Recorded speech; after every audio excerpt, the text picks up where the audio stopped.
We are gathered here to fill you with fear and give you a treat for your ears as we invade your mind with our scary rhymes and some tales that can be gory. As you bear witness and sit here and listen to our poetic horror stories.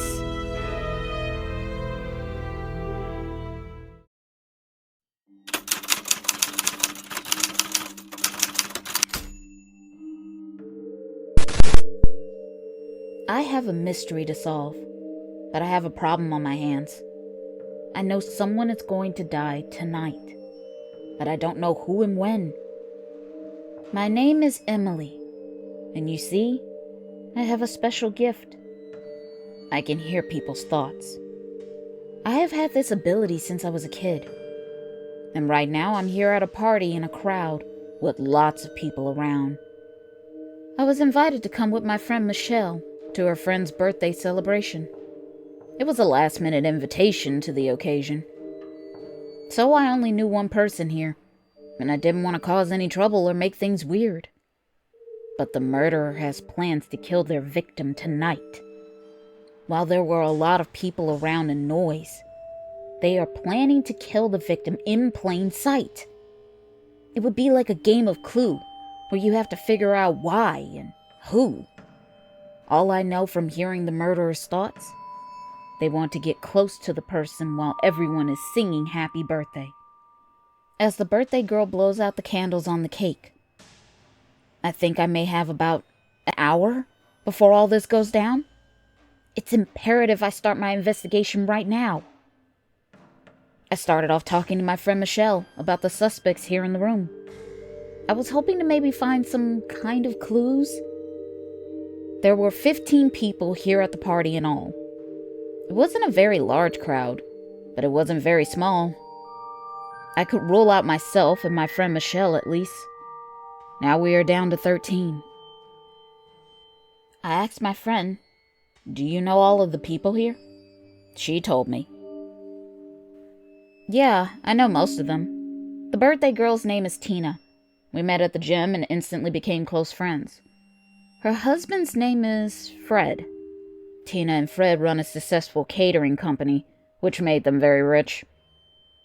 Then there's Tina and Fred's business partner. His name is Rick. He's also here with his wife, Brenda, and their 4 small kids.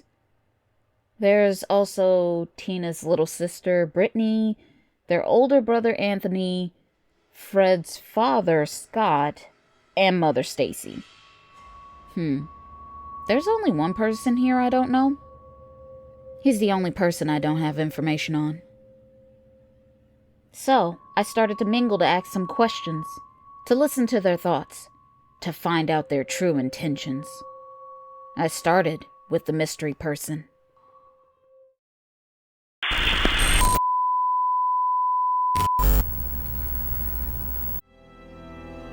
This is just a friendly reminder to please like and comment to let us know how we are doing so far. We would love to hear from you all. And if you're new, please subscribe and become a part of the PHS crew. And we thank you.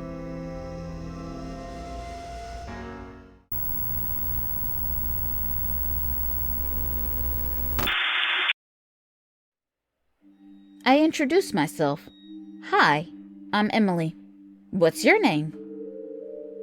He said they called him Frankie, but his real name is Frank. Then I asked, "How do you know the birthday girl?" He said, "I'm Tina's cousin." I thought to myself, so this was mainly a family affair, but someone here needs to be aware. I moved on to Fred's father, Scott, and mother, Stacy, to see what they think. Because most people tend not to say what they really mean. But our bodies, thoughts, and words tend to give us away. Especially when we lie. They will not be in sync. Scott and Stacy seem to be nice, smiling and being polite. I asked them if they're enjoying the party. They both smiled, and Stacy said the party was great. But what Stacy was thinking, she was ready to go home. Scott thought, Please go away and leave them alone. We are only here for show. Once their daughter-in-law blows out the candles on the cake, they will make an excuse to go. Besides, Tina doesn't want us here. Stay or leave, she really doesn't care. So, I said goodbye and excused myself. Then I started a conversation with Anthony, Tina's big brother, and Brittany, Tina's little sister, to check if one of them was plotting something sinister. I asked them both, "Are you guys having a good time?" They smiled and both said yes, but I heard hell no from both in my mind. Anthony thought, "Look at them. They think they're better than us." I could feel his disgust. I thought to myself, he seems bitter and jealous. To me, he seems a bit sus. Brittany thought, "This should have been my life. I should have been a rich man's wife. I'm tired of being a mistress. Just his side chick." Her thoughts were interrupted when someone bumped into her, spilled her drink. But I had to wonder, who was her mystery man? And was he here? I then spoke with Brenda, Tina and Fred's business partner wife, next, to see what she was thinking, to compare her true thoughts to what is being said. Brenda said to me, "This is a great party, and Tina looks amazing in her red dress." But what she was really thinking in her head, that she looks like a mess. Brenda thought, "She just wants my husband's attention. I see how she looks at him, how she leans in to touch him, flirting, trying to leave an impression. But he's my man, and I'll be damned any other woman will be with him." And with that, she has now become my leading suspect. But it's not over yet. Then I spoke with Fred and Tina's business partner, Rick, to see what he had on his mind. "I'm enjoying myself. I'm having a good time." Rick thought, "Especially enjoying the food and drinking, because I'm worried about Brenda's suspicion of me cheating." OMG, Rick is Brittany's mystery man and they were the ones having an affair? And he didn't want to get caught again? Rick thought, "She barely forgave me in the past, and I know this time she would kill me. It would be over. This is my last chance." He needs to make sure Brenda never finds out about Brittany and him. He needs to make sure this time he covers his ass. I need to speak with Brittany and tell her it's over. We can no longer be. All these people are suspects to me. I'm running out of time, and now down to 3. I need to speak with Tina, Fred, and Frankie. This is troubling.